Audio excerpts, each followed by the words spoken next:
Top 3 new decks of the week. I think that is the official theme song at this point. New decks of the week, everybody. First week of Aetherdrift Standard. And there were actually kind of a lot of decks that tried to break through this week. 7 or 8 in all, but I've chosen the 3 that had the best results all week to talk about here. And I'll mention some of those other decks towards the end of the video, but for now, we're going to go ahead and get into the number 3 deck of the week because there's a lot to talk about here. This is Gruul Exhaust, a deck that a lot of people had some hopes for, and here it is doing some things. It is combined, in this case, with the Delirium theme for some interesting results. Now, overall, this did, 2 5-0 finishes that I could count this week on different days of the week, but the best finish that it had so far in Aetherdrift Standard was a 9th place in a Standard Challenge on February the 15th by It's Just Squid, perennial MTGO grinder, as a lot of the people I'll mention today are, but Squid came with a pretty good little build of this deck, and as a result, just outside of the top 8, but again, plenty of other League 5-0s this week for this deck and ones like it. So let's take a look here at what exactly is going on. Well, there's a few new cards in this deck. These aren't the only 2, but the 2 that matter most are probably Afterburner Expert and Draconautics Engineer. These actually work in a really interesting way that I didn't catch when I first read the cards during previous season, but I've had it happen against me on the arena a couple of times, so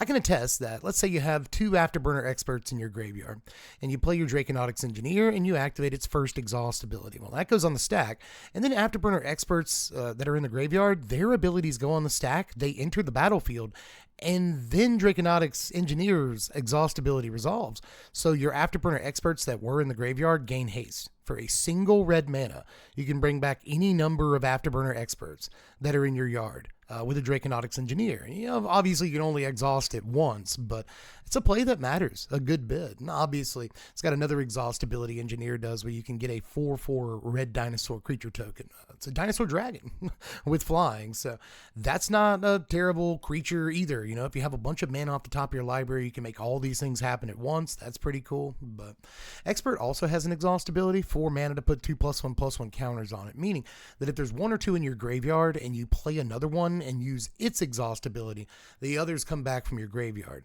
And let's say the one that already used its exhaust ability dies, well, the ones that came back from the graveyard, they can use their exhaust abilities and bring that first one back from the graveyard again. And these kind of expert loops happen a lot. They're really kind of hard to get out of with, single shot removal. So these 2 cards have interacted well, but Expert is just a decent card by itself. It's showing up in more lists than just this dedicated exhaust build. But apart from that, there's also the Delirium stuff, like Fear of Missing Out, which can make your 4/4 Flying Dragon or your Afterburner Expert attack more than once after it gets its counters. Inti's in the deck to make your creatures large, so obviously getting extra attack steps with those is really good. And Fear of Missing Out allows you to just discard an Afterburner Expert and get it back later. So really, really good feed for the Fear of Missing Out is the Expert. Apart from that, there's also the Beastie in here. Patchwork Beastie is just a 3/3 that mills a card every turn, but obviously this can get large off of an Inti. You can throw it at your opponent's face with a Voldaren Thrillseeker's ability. You see there's a 1-of Thrillseeker in this deck. More on that and why in just a second, but Patchwork Beastie is just decent with the Delirium theme. There's lots of stuff that you can do with it in this deck, and even giving it multiple attack steps or whatever, giving it haste later on in the game with Engineer. These are all pretty decent things to do. But there's also a little bit of removal in the deck. 4 Torch the Tower, a Scorching Shot, and an Obliterating Bolt form our 6 removal spells in the core. But there's also 2 Chainsaws here, which is showing up a good bit lately in these first MTGO results of the season. I've been surprised to see Chainsaw in multiple decks. This is an artifact, first of all, so it'll help with the Delirium theme, but it's also a removal spell and a decent equipment that works well with Voldaren Thrillseeker and all of our already kind of large creatures. Things like Afterburner Expert have a low toughness. They'll die multiple times. We don't mind blocking with them.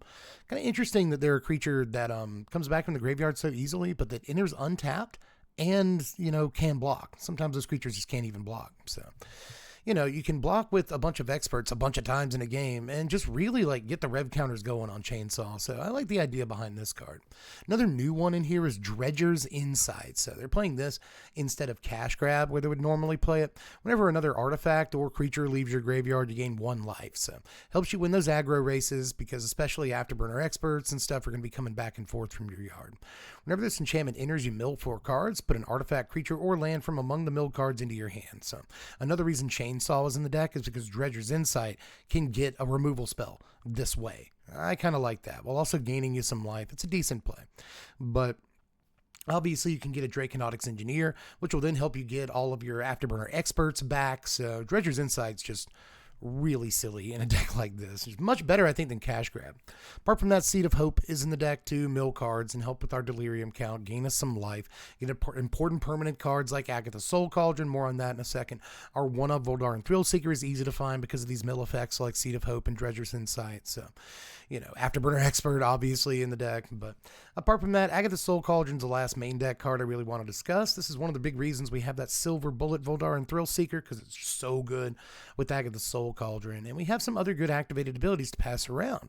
Obviously, we can put our exhaust abilities from Afterburner Expert, or if we are so brave as to exile one, but also from Draconautics Engineer. We can put those activated abilities on other creatures, and then allow, just a normal dude, a Patchwork Beastie or something, to now have the activated ability that, say, Draconautics Engineer has, and if it does do that, then it can bring back all of our experts and stuff. So, or it can make a 4/4 flying, dinosaur dragon. That's all really sick. So, Soul Cauldron doing the same old tricks it's always done, like the Thrill Seeker stuff and all that, but doing some new things with the exhaust mechanic that I really like just in case you don't draw a Draconautics Engineer or another card with exhaust. If you have your Soul Cauldron in play, well, then technically all of your creatures can be an exhaust creature so long as there's one in your yard. So really cool design on this. They kind of jam together Soul Cauldron and Delirium, which are kind of already jammed together, and also exhaust, and it all just kind of works together in this beautiful soup. If you want to look at the sideboard here, there's normal stuff like Lithomantic Barrage, a Braid, Canker Bloom, Paw Patch Formation, Scrap Shooter, Pyroclasm, Scorching Shot. There's obvious reasons for all of these, but there's stuff like Luca Bound to Ruin in here, which can also make creatures. It can ramp for us if need be, and it can deal some damage to a bunch of little guys. I like that. Apart from that, Paw Patch Recruit is something that we can go a little bit faster with, and I like that. It can also give us a lower to the ground creature for numerous reasons, whether that's blocking, or we want a creature with Offspring so that we can have multiple things to put +1/+1 counters on with Soul Cauldron. And there's a lot of reasons to play a card like Recruit in the deck. If we're playing against a lot of single target removal, Recruiter's great. But that is the first deck of the week, and it's one that I'm actually pretty excited about. A Gruul Soul Cauldron deck hits the streets basically, it feels like every single season. You know what I mean? And whether they stick around for more than 2 weeks or a month is always debatable, but it's a really neat deck, and I've played against Afterburner Expert tricks on Arena so far, and the card feels really, really strong, so wouldn't be surprised to see it stick around for a minute. But we'll move on to our second deck here, which is Celesia Gearhulk. I figured that Bright Glass Gearhulk would probably be the best of these new Gearhulks, and so far it has not disappointed me. There's been some people doing some stuff with the Black-Red Gearhulk and the cycling, what is it, Waxen Shapeshifter? Yeah, the cycling clone in this set. Because you can just cycle your clones or put them in your graveyard some other way. Use Combustible Gearhulk, I think that's what it's called, the black-red one, to get back Waxen Shapeshift, Shape Sharer, whatever it's called. And that'll copy Combustible Gearhulk, and you can get back another Shape Sharer or whatever it is. And just have like 6 Gearhulks in play. You attack with a bunch of menace. It's a cute idea, but it hasn't really broken through too much. Now, this deck, on the other hand, has had a few really important finishes, all in standard challenges. It has shown up in a League 5-0 or 2, at least one that I remember having seen, but it had a 13th place in standard challenge on the 16th by Ms. Lizzie, but the real, what's the word I want to use? The real, master of this deck, this week at least, has been the Slickshot gang. Not only did they get 11th place in the standard challenge on 12/16, but they also got 5th place in a standard challenge on the 15th, the day before that. So they've really been jamming this deck this week, and they've been having a lot of success with it too. This is kind of the Collector's Cage deck. If you remember this from last season, kind of broke through and became not necessarily a mainstay, but tier 2, something like that. Super playable deck, super interesting deck too in a lot of ways, but now we're speccing a lot more into Bright Glass Gearhulk. In case you haven't seen this is one of the only new cards in the deck, but it's really, really good. 4 mana for a 4/4 first strike and trample. But when it enters, you search your library for 2 artifact, creature, and or enchantment cards that cost 1 mana or less. Put them in your hand, shuffle up. So this deck is going to employ kind of a toolbox strategy and a bunch of really powerful 1-drops. And how are we going to do that? We've got Haywire Might in the deck as well as Llanowar Elves in here for a little bit of ramp and, destruction respectively. It's really good to be able to just go get a Haywire Might. And for only an extra couple of mana, go ahead and use your disenchant effect. There's also Paw Patch Recruit. We just discussed how powerful this card can be, especially against point and click removal, things like lay down arms, get lost, go for the throw, cut down, stuff like that. This card can be great in a deck full of creatures, and we have a lot of good creatures in this deck. Apart from that, there's a Basilisk Collar Silver Bullet in this deck that's also tutorable. This can be really, really tough to deal with once it's on the table, and just like a couple of other cards, you don't have to have a whole lot of mana once you play your Bright Glass to get this on the table on the same turn. So with ramp like Llanowar Elves and with, just getting into the later turns, you can cast Bright Glass and then go ahead and suit it up with a Basilisk Collar. And a first strike Death Touch lifelink guy is really, really good. But you can put it on other stuff too, right?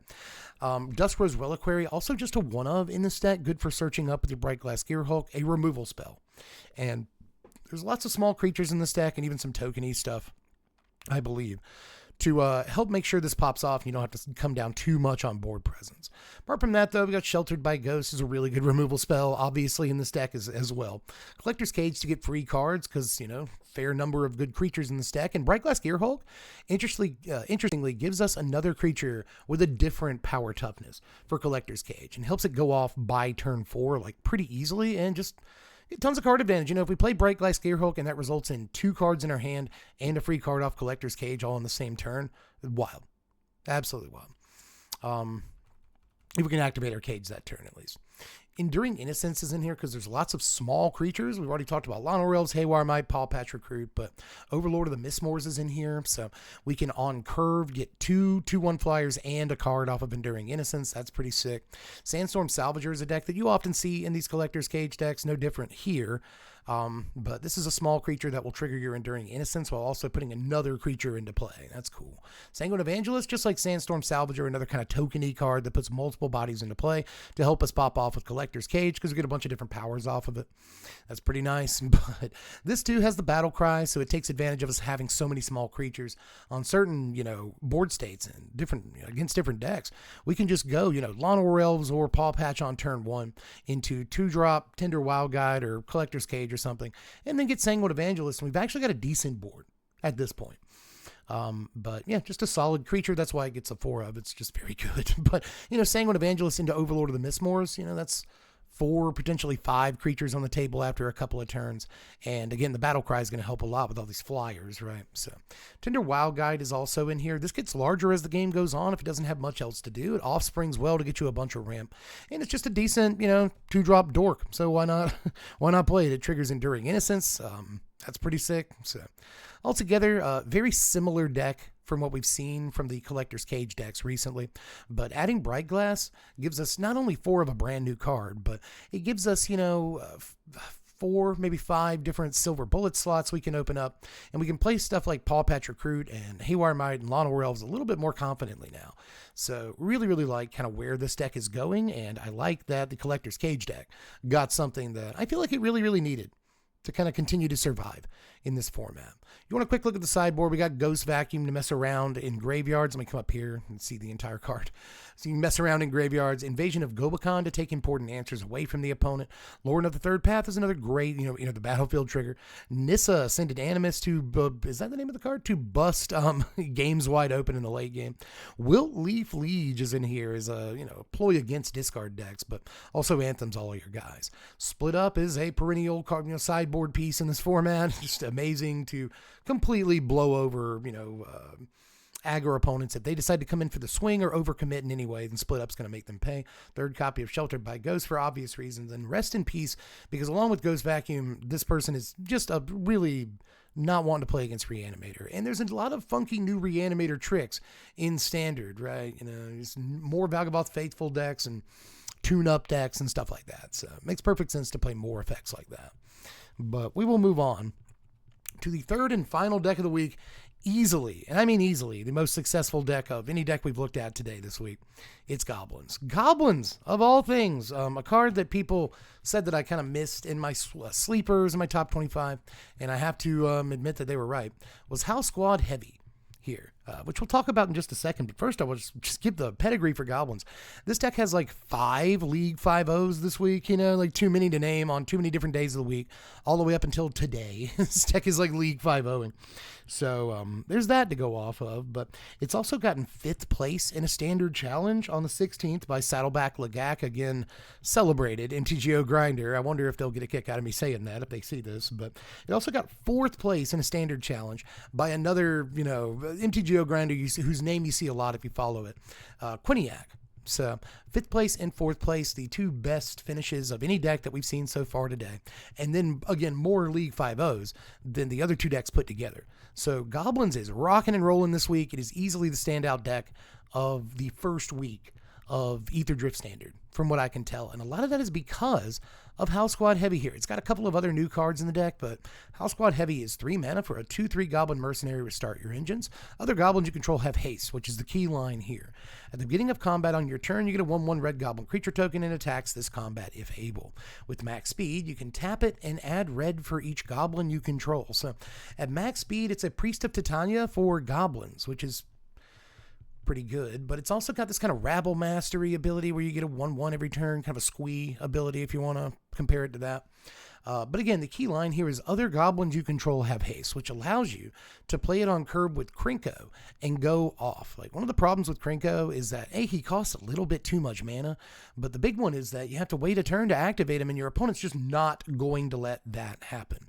Even if you have a bunch of goblins up under him on the curve, they always seem to have a removal spell for Krinko. They know what you're doing, and this dies to most removal spells, all the way down to Lightning Strike.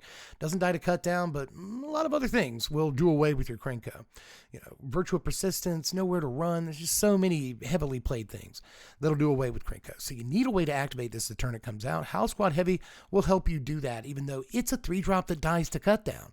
So you have to worry a little bit about how these things are going to stack up, but this combo has been working all week, and even if House Squad Heavy into Krinko isn't the thing that wins you the game, you've also got some new cards in here besides just Heavy. You've got Burnout Bastronaut, the 1-drop goblin. That's a 1/1 menace with Start Your Engines, and at max speed it has Double Strike. You can also Fire Breathe it for a couple of mana, but it's not necessarily the important part. Once it has Double Strike, that could be pretty good, obviously, but the menace is pretty sick on your 1-drop. That will eventually, get a little bit larger. I like that. It's not too hard to get max speed in this deck if you're attacking and you went first and all that. Cacophony Scamp is also a 4-of, giving us 8 total 1-drop goblins in the deck, and Cacophony Scamp can help us get to maximum speed even if it dies. I like that. But with all these, anthem effects in the deck, obviously the power can get large enough that this can actually bolt the opponent when it dies. Dropkick Bomber is in here as well to anthem our goblins, give them flying when we need that. Runbout Horde Master, the best card in the deck, a 2-drop anthem effect that also provides card advantage. Ridiculous. Seer Slicer Goblin is a 2-drop goblin that gives us, the ability to go wide much more easily, so long as we're attacking. Just really fantastic base of 2 and 3 drops here. But we also get a 2-of Draconautics Engineer in this deck. The ability to, give all your creatures haste is actually pretty great, It's not all your creatures because Draconautics Engineer doesn't get the boost, but if you play Engineer into another goblin, that'll work really well. You can also just save an extra mana for Krinko and play him on 5 mana and then immediately, do your Draconautics Engineer trigger so you can tap your Krinko that turn. There's good things about this in this deck, and obviously the 4/4 flyer is good some of the time too. So between Dropkick Bomber and Engineer, you've got a fair amount of evasion in this deck that you wouldn't normally have, right? So just a nice little base of goblins, and even Volley Veteran, a 4-drop. When it ETBs, it deals damage to a creature an opponent controls equal to the number of goblins that you control. So this allows us to play basically another removal spell. We had 6 4-drops in our Goblins deck, but you normally wouldn't see. But Volley Veteran is in a lot of these lists, as this 2 of, because it's just another body on the table that usually kills something. Even if all it's doing is shocking, it's killing something, right? But you've also got Dragon Fodder in here as a 2-drop to really increase our board presence early and help us go wide. And then 4 of Torch the Tower.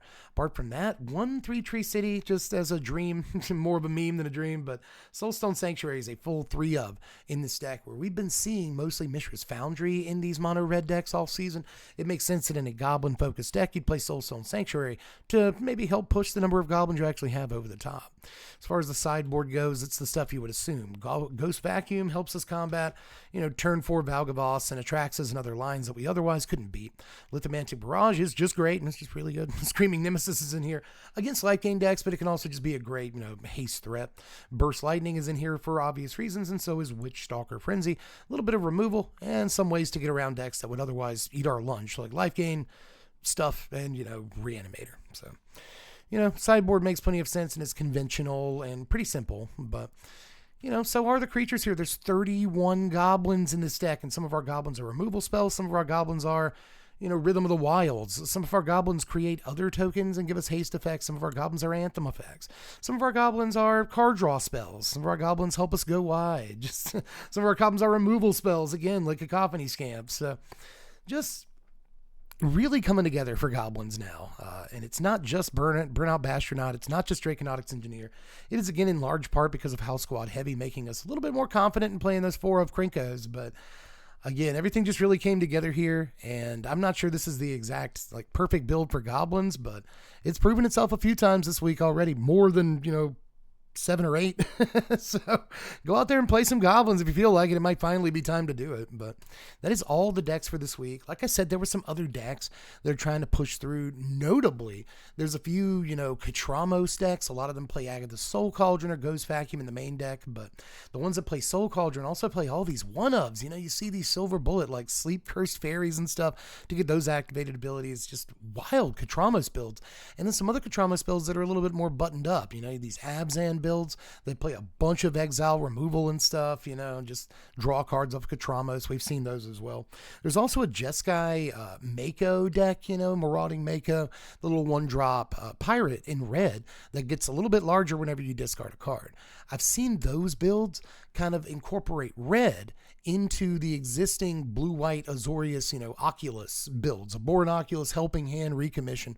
But they also play Mako and a couple of other red cards they can cycle and stuff. So interesting builds there. And then finally, there's a Boros Monument to Endurance deck that sometimes plays 3 colors, but for the most part, the 2 or 3 finishes I've seen with this that were strong all played Boros colors, and they'll play like Guardian of New Benalia to discard cards too and stuff. Just really interesting builds this week. But again, these 3 that I looked at today at length were kind of the ones with the most success and the most finishes so far on MTGO this week. But we will be back next week, and actually we got a million videos to do before that, but we'll be back next week with 3 more new decks, because if anything, I can just cover these other decks that are doing really well, but I expect there's going to be a couple more that show up that we didn't see this week that cycle into standard. But that's all I've got for now. Just let me know how you felt about everything, and of course, check out all the YouTube stuff. Hit the button that's shaped like a thumb. Subscribe to the channel for more content like this in the future and other stuff that we do around here. And apart from that, you can check out the Patreon. $1 a month is all it takes to help vote on content. The patrons have already chosen Black White Katramos, which may end up being an Abzan deck, but I'm not too sure yet. I'm still working on it. They've already chosen Katramos.deck as the first deck of the season, but we'll be doing another poll really soon. You can vote in that one for just $1. I'll leave a link in the description if you're interested. But if not, I'm just glad that you're here, still watching the video. Thanks for your watch time. But that is all I've got for now. Guess I'm donezo for this one. So I'm going to get out of here, guys. I've been Deb from the place. Thanks for watching, Wizards. Spread love and be kind.